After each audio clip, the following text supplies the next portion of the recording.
আজ 22শে মার্চ শনিবার মুর্শিদাবাদ বিধানসভার বিধায়ক গৌরীশঙ্কর ঘোষের উদ্যোগে ভারত সরকারের সামাজিক ন্যায় বিচার ও ক্ষমতায়ন দপ্তরের অধীনস্থ অ্যালিমকো সহযোগিতায় বাগডহর প্রাইমারি স্কুল ময়দানে প্রবীণ নাগরিক ও দিব্যাঙ্গ নাগরিকদের মেডিকেল সরঞ্জাম বিতরণ করা হয়।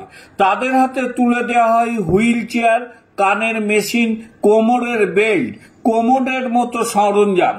এই মহতী অনুষ্ঠানে উপস্থিত ছিলেন মুর্শিদাবাদ বিধানসভার বিধায়ক গৌরীশঙ্কর ঘোষ, মুর্শিদাবাদ সাংগঠনিক জেলা সভাপতি সৌমেন মণ্ডল, উপসভাপতি প্রতাপ হালদার, তড়িৎকান্তি সরকার, মণ্ডল সভাপতি রাম মণ্ডল, চিন্ময় ঘোষ, নিবিড় দাস সহ প্রমুখ গণ্যমান্য ব্যক্তিগণ।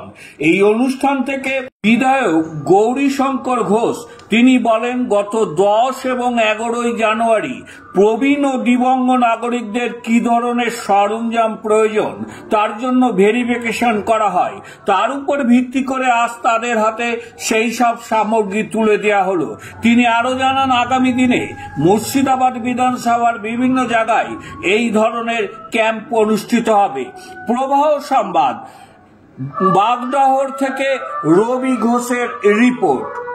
স্কুলে যারা সিনিয়র সিটিজেন এবং দিব্যাঙ্গ তাদের মধ্যে আমরা আজকে হুইল চেয়ার, কানের মেশিন, কোমরের বেল্ট, স্টিক, এগুলো আছে, কোমর, এই সমস্ত সরঞ্জাম অ্যালিমকো সহযোগিতায় আমরা বিতরণ করছি।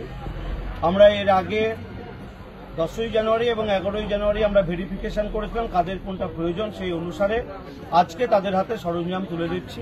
আমাদের মধ্যে অ্যালিমকোর প্রতিনিধিরা রয়েছেন। ভারত সরকারের সামাজিক ন্যায় বিচার ও ক্ষমতায়ন দপ্তরের অধীনস্থ এক সংস্থা অ্যালিমকো, তাদের সহযোগিতায় মুর্শিদাবাদ বিধানসভা কেন্দ্রের যারা সিনিয়র সিটিজেন এবং দিব্যাঙ্গ তাদের হাতে আজকে এই সমস্ত সরঞ্জাম আমরা তুলে দিতে পারছি। আগামী দিন আরো ক্যাম্প এ ধরনের করব। অ্যালিমকোর সহযোগিতায় আমরা আরো বেশি মানুষের হাতে এই ধরনের সরঞ্জাম তুলে দিতে চাই। আপনারা আপনাদের প্রয়োজনীয় কাগজপত্র, যারা দিব্যাঙ্গ তাদের দিব্যাঙ্গ সার্টিফিকেট, আধার কার্ডের জেরক্স, ভোটার আর রেশন কার্ডের জেরক্স লাগবে, পাসপোর্ট সাইজ ফটো। যারা দিব্যাঙ্গ নয়, সিনিয়র সিটিজেন, তাদের আধার কার্ডের জেরক্স,